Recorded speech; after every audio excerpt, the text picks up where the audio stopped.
待一宝出世，还望你能持后一功，助我一臂之力。塔缪拉、艾美斯两位武者，也都在死去的1日后神秘复活。前辈，能保证我的安全吗？你以为后一功那么好得？幻听、幻象，一切都是假的。这是。 Melanjutkan dari episode sebelumnya, setelah membaca surat peninggalan Xiantian, Chenan hanya bisa tersenyum tipis. Angin malam di kota kerajaan Dongchu berembus lembut, namun hatinya terasa berat. Ia tahu, ancaman Xiantian bukanlah sekadar omong kosong. Darah iblis di tubuhnya pasti akan bangkit kembali, dan kelak mereka akan bertemu sebagai musuh sejati. Namun sebelum pikirannya tenggelam terlalu jauh, suara berat dan serak tiba-tiba terdengar dari balik kegelapan. Hehehe. Tubuh dari zaman kuno, aroma darah kuno, benar-benar menakjubkan.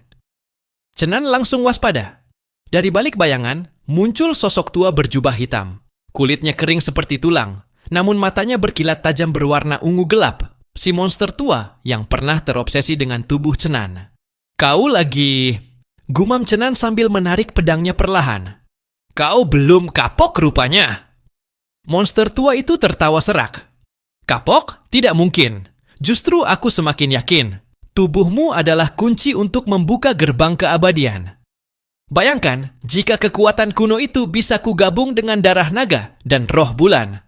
Hahaha. Dunia akan kembali tunduk seperti 1000 tahun lalu. Suasana langsung berubah tegang. Long Wu dan Tuan Long yang berada di belakang Chenan ikut bersiap. Namun aura dari monster tua itu begitu kuat. Kali ini berbeda dari sebelumnya. Ada sesuatu di dalam tubuhnya yang seolah bangkit kembali. Seperti kekuatan gelap purba yang tertidur selama ribuan tahun. Dia menggunakan kekuatan warisan iblis purba, ujar Long Wu pelan. Kalau dibiarkan, seluruh kota bisa hancur, Chenan.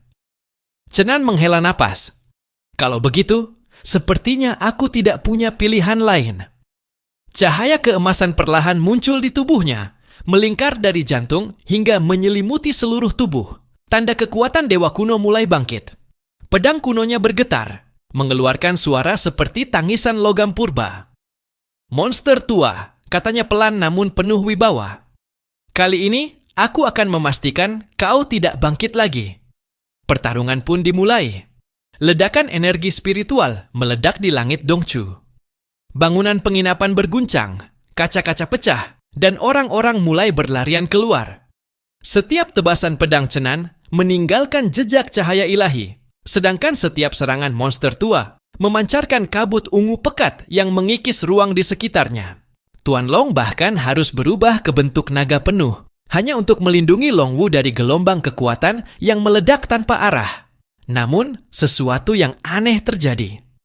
Ketika pertarungan mencapai puncaknya, monster tua itu tiba-tiba berhenti, dan dari tubuhnya keluar bayangan hitam lain, mirip sosok manusia, namun tanpa wajah. Ini, apalagi? Seru Chenan sambil menahan pedangnya. Apakah itu roh iblis?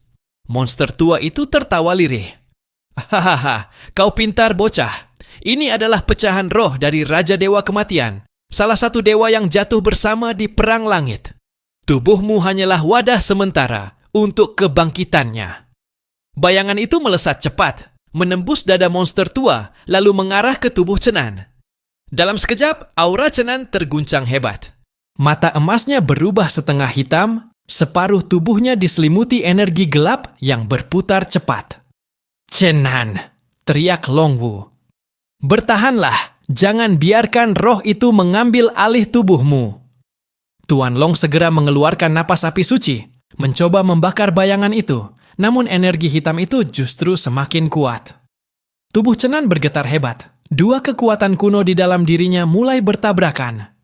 Kekuatan dewa cahaya dari leluhur kuno, dan kekuatan kegelapan dari dewa kematian. Dalam keadaan antara sadar dan tidak sadar, Chenan mendengar suara samar di dalam pikirannya. Jika kau tidak bisa menyeimbangkan dua kekuatan ini, maka dunia akan binasa bersamamu. Suara itu lembut tapi tegas. Suara Yusin, kekasih pertamanya. Cenan membuka matanya, setengah tertelan kegelapan, namun tersenyum tipis. Yusin, aku tidak akan kalah. Tidak sekarang. Cahaya emas dan hitam saling beradu di langit Dongchu, membentuk pusaran raksasa yang bisa terlihat hingga ke istana kekaisaran. Para kultivator di seluruh kota terkejut, tak percaya seseorang bisa menahan benturan dua kekuatan kuno itu. Ketika cahaya akhirnya mereda, sosok Chenan berdiri di tengah kawah raksasa dengan aura baru. Tidak sepenuhnya cahaya, tidak pula kegelapan. Sebuah keseimbangan lahir. Kekuatan Dewa Cahaya dan Dewa Kematian. Bisiknya, mungkin inilah yang disebut kehendak langit. Monster tua sudah lenyap, tubuhnya hancur tanpa sisa, hanya menyisakan serpihan batu hitam yang berdenyut samar. Cenan memungutnya. Batu itu terasa hangat, dan entah kenapa, di dalamnya ada bisikan kecil memanggil nama seseorang. Dewa Langit yang terlupakan. Angin dingin berhembus di atas reruntuhan kota Dongchu. Debu berterbangan di bawah cahaya rembulan. Di tengah kawah besar bekas pertempuran itu, Cenan berdiri terpaku sambil menggenggam batu hitam yang baru saja diambilnya. Batu itu berdenyut perlahan, seperti memiliki detak jantung. Dewa Langit yang terlupakan. Gumam Cenan pelan, matanya menyipit. Siapa sebenarnya kau? Suara samar kembali terdengar, seperti berasal dari kedalaman ruang dan waktu. Cenan, penerus darah kuno, segel telah pecah. Temukan 3 pilar abadi sebelum langit runtuh. Sekejap saja, bayangan hitam dari batu itu menyebar, membentuk simbol aneh di udara. 3 pilar raksasa yang mengarah ke langit. Setiap pilar diukir dengan lambang yang berbeda.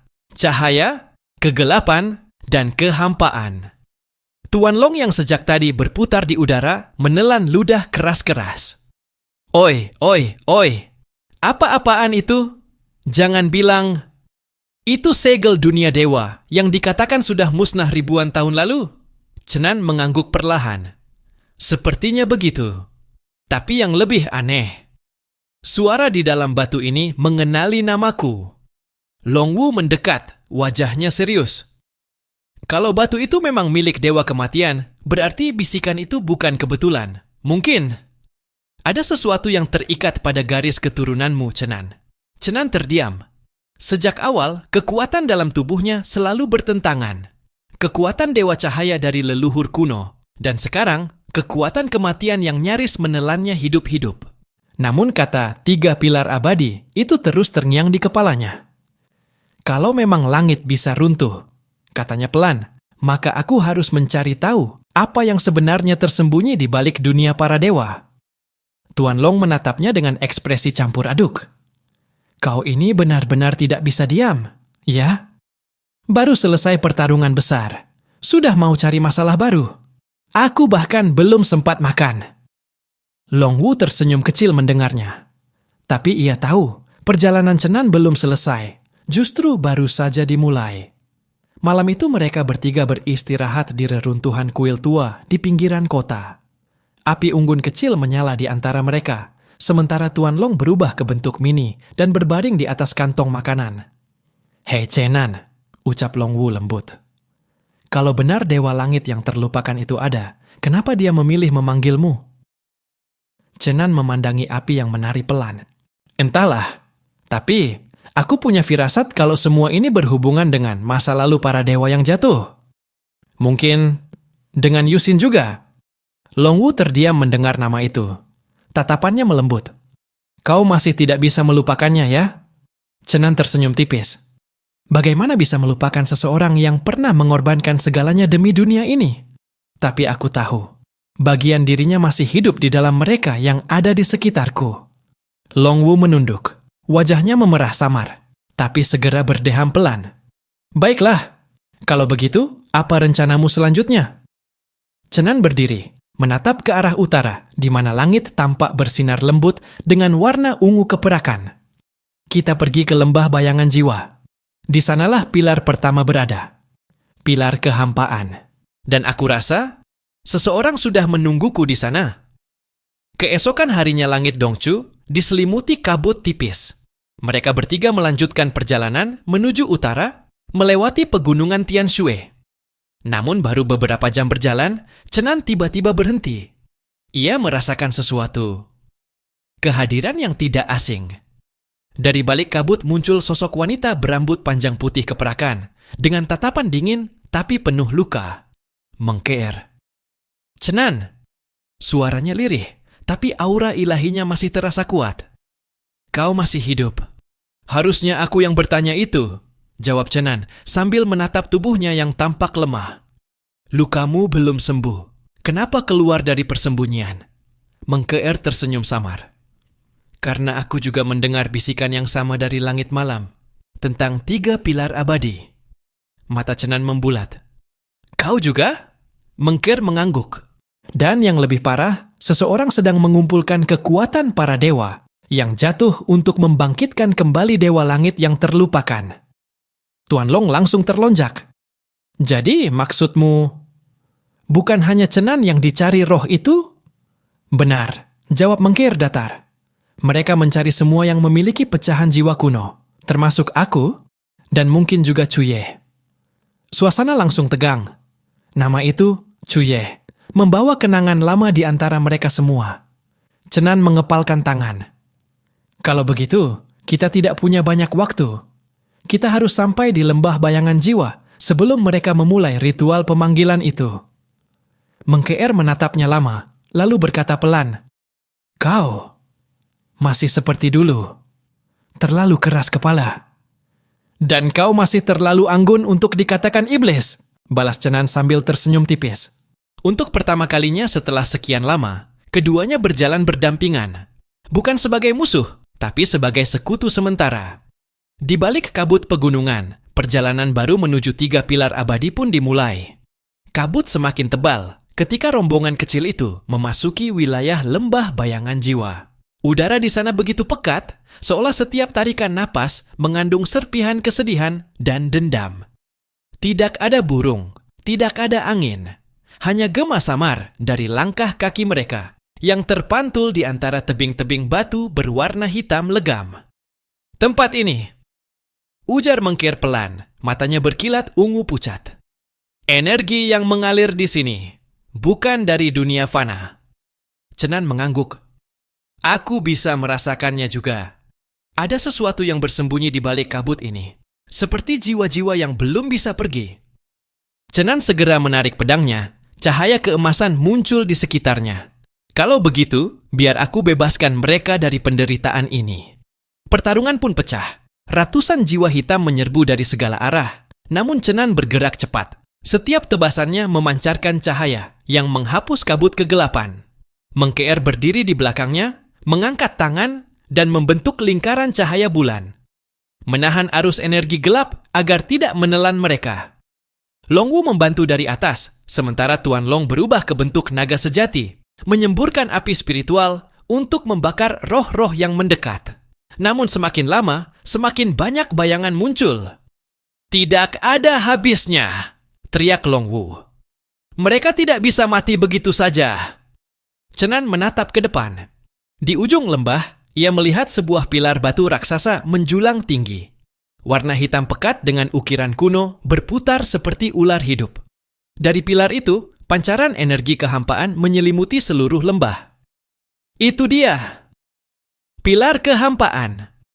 Namun ketika ia melangkah mendekat, tanah di depannya retak. Dari celah gelap itu, muncul sosok besar dengan 4 tangan dan 2 wajah. Satu menangis, satu tertawa. Penjaga pilar pertama. Penggugat dari dunia fana. Suaranya bergema keras. Kau tidak pantas menyentuh warisan dewa langit yang terlupakan.